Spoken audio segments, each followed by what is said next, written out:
1,000 shillings. It was the urgency to get a decent employment, like any other youth out there. We always hope for the best, and if we get a decent employment, it means the betterment of the family. Thank you.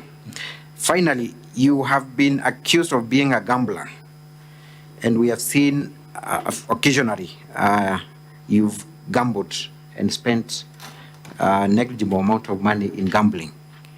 Is it in your nature to gamble? No. What led you to begin gambling?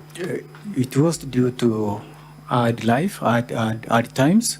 So it was a means of trying another luck. A source of livelihood? Yes. Thank you. And that will be all, Mr. Speaker, sir. And we wish to dispense with this witness at this moment and call our next witness. Witness, you may, yes, Sifuna.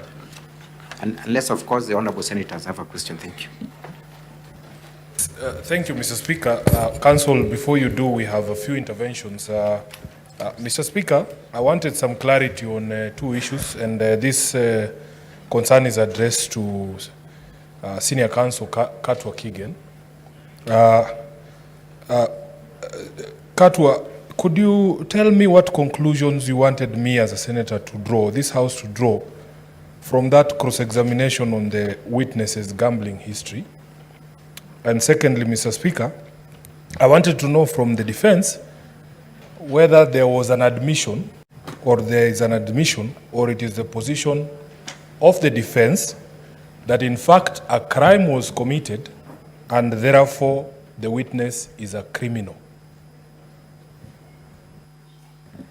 Before Senior Counsel Katwa responds to that, if there are any clarifications honorable members would want to get from the respective councils, we will limit per person 2 minutes. So I'll limit any such clarification to 2 minutes so that we keep time and we program as we go ahead. Senior Counsel Katwa.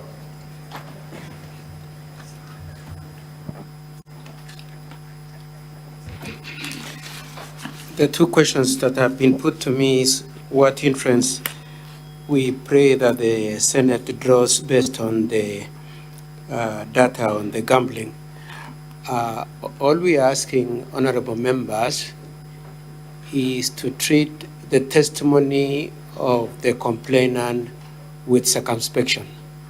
We would want you to take what he says with an amount of caution that is not necessarily saying the truth. And that from where he has come, he is inclined to get things for free and cheaply. On the question of whether the question of him having admitted a crime means we are admitting a crime, we are saying we are not making any admissions. We are merely saying that in the quest that he has put in his letter of complaint, he is so determined to have the deputy governor punished to a point that he's prepared to incriminate himself and make an admission of having committed a crime, provided he's ready to shoot his foot, provided he gets the deputy governor punished. That is the sense in which we are raising the point of his admission of the crime. Of course, we are also saying that you should treat him with circumspection.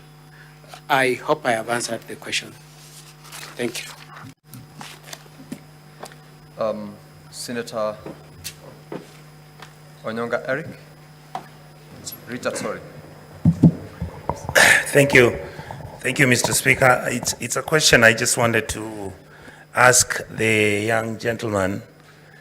It came to me that all the transactions you were making are all actually done at night. Was there a reason why that was the case? Mr. Speaker, the deputy governor called us at his home. It was called around 7, heading to 8. That's when we got from home so that we can go to his home place.